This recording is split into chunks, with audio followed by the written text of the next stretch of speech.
The 60s. Sex, drugs, and rock and roll. Well, maybe. Almost every era in history we study comes with a subtitle. The subtitle sums up the what happened within this period of time. If I were to ask you what subtitle should be affixed to the 1960s, I'm sure it would resemble something close to sex, drugs, and rock and roll. Sex most obviously because of the sexual revolution that took place during this decade. Readily available birth control and the desensitization of premarital sex enabled everyone to get down as much as they desired. Drugs, due to the massive abundance of marijuana smoking on college campuses, and even the more notable acid or LSD that made a household name for itself. And then, of course, there is rock and roll. Of course we affix this portion of the subtitle to a decade that gave us the Beatles, the Doors, Motown, the Who, Jimi Hendrix, Led Zeppelin, the Kinks, the Grateful Dead, Steppenwolf, Fleetwood Mac. I mean, the list really goes on. But does this subtitle even fit? Would it surprise you to learn that the typical subtitle of sex, drugs, and rock and roll is based on a minority of events and not the majority? If we were to hop in Doc Brown's DeLorean, we would not go back to a time of everyone being high, mid-throes of an orgy while the White Album played in the background. We would find something similar to our own modern society, just minus all the technological advances and I'm pretty sure far more tie-dye. However, as much as these three categories of the subtitle may just describe only a small select group of people, they are three areas of life that deeply impacted the 1960s and future generations to come, and it is impossible to study this decade without talking about them. Let's talk about sex. The first topic is probably everyone's favorite, sex, and more importantly, the famed sexual revolution of the 1960s. This is the decade where people were promiscuous to the extreme, right? This was a time for letting loose and not caring who or what happened to you. But is this really what happened? Were the 60s a time of free love, or just free love among a small group of people? To start, yes, there was in fact a sexual revolution that happened. This is the reality. However, the true nature of the revolution has been contested among historians on how grand of a scale it actually was. A key contributing factor to the revolution was the widespread dissemination of the first oral birth control pill, Inovid, which was licensed by the FDA in 1960. This pill went on to stir up massive movements on both sides of society, with one half balking at the mere notion that women enjoyed sex just as much as men, while the other found the ability to enjoy oneself without having to risk certain outcomes of sex to be liberating. Was the invention of a small pill the game changer for most? No. In fact, it was just a small amount of revolution that happened towards sex as a whole. Now, there will always be extremes, just like with any study, but in DeGroote's In Bed, we learn that really the sexual revolution can be reduced to an additional 3 sexual partners per average male. DeGroote also goes on to quote the Klassen study of 1994 that shows only 3% of women had more than 10 sexual partners, and that really only 38% of women would enter marriage having sex with someone other than their eventual husband-to-be. Men, on the other hand, stood at 78%, which was a glaring double standard. For years, the double standard had existed that men were allowed to enjoy premarital sex, but women were not. What was truly revolutionary, though, was that single women for the first time were outwardly having sex while unmarried, whether it be with their eventual husbands or not. This was shown throughout pop culture of the decade, primarily through movies like The Graduate, where a young college student is seduced by an older woman. Yes, the woman is having premarital sex with Dustin Hoffman, but he is the primary character of the movie, and it centers around him and his conquest. We also saw a rise in the 1960s that the idea of premarital sex being wrong was, well, wrong. This laid the groundwork for the future generations to have a laxer view of sex as a whole. So much so, in fact, that in this modern era, a solid 20% of young adults use dating apps like Tinder or Bumble. Without the revolution, as small as it was in actuality, the ideas lived on, which made it a true revolution. Marijuana? Marijuana is not a drug. The second category in the subtitle is probably the most well associated with the 1960s, drugs. Drugs were rampant in the 60s, or were they? We've all seen the stereotypical stock footage showing hippies on Haight and Ashbury with long hair passing around joints, but what may startle you is that according to widespread surveys, only 4% of Americans in the 60s claimed that they had used drugs of any kind. So why do we associate weed and acid to the 60s? Well, for starters, LSD became a national phenomenon when a Harvard psychologist encouraged the use of LSD. His notion of turn on, tune in, and drop out made massive headline news, resulting in the creation of a drug-abusing counterculture where masses of young people flocked to the drug. In film, the movie Easy Rider portrayed this shift towards a drug use culture. The main characters are two bikers riding across the Southwest with the goal of making it to New Orleans for Mardi Gras. Now, the plot of the film is not centered solely around drugs, however, the use of marijuana in the film is real. Peter Fonda, the producer and co-writer of the film, once claimed that the only reason they had to use fake cocaine in the beginning of the film was only due to cost. Drugs were a common staple among the culture of the 60s, regardless of Gallup News polls and surveys.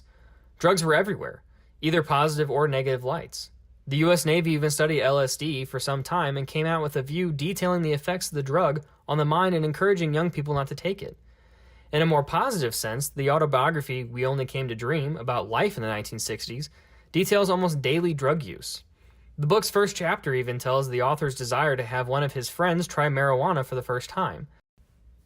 The author even states that it takes several tries before it hits them, meaning that the individual, Kim in this instance, had tried the drug but had yet to feel the full effects of it.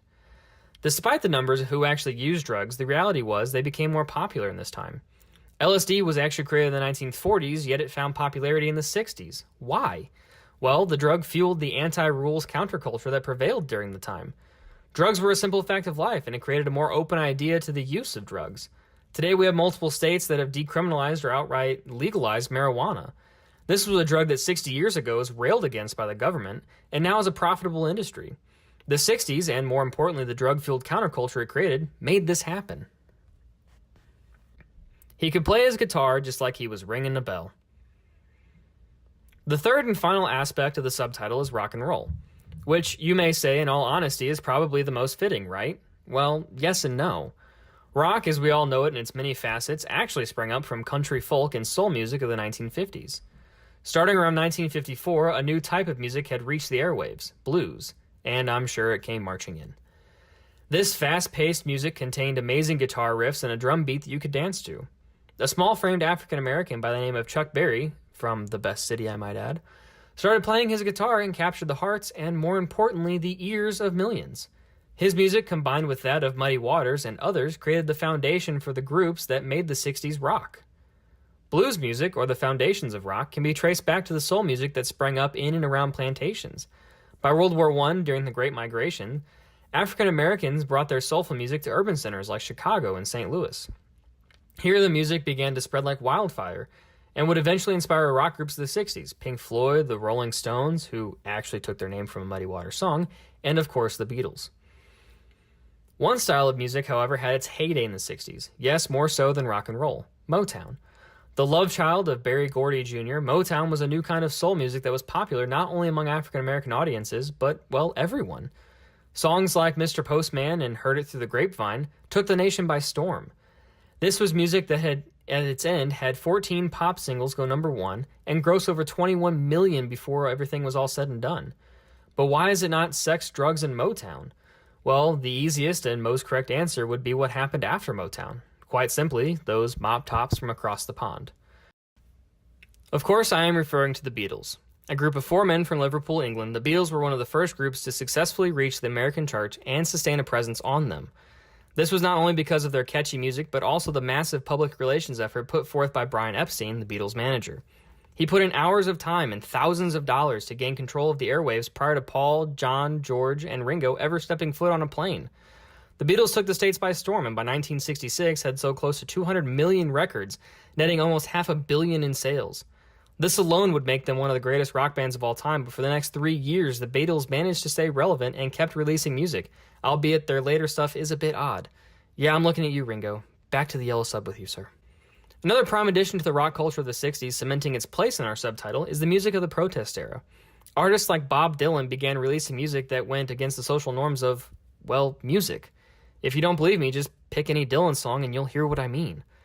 This music gave those who did not fit in with the norms of society a voice and a way to express their feelings. There was also the growing popularity of acid rock, which was meant to be listened to while dropping LSD or playing Dark Side of the Moon with The Wizard of Oz. If you're confused, ask your grandparents. This music-centric decade goes beyond the typical rock and roll, but that was the best category to sum it all up. Most, if not all of this music falls under the rock category, so it only seems fitting.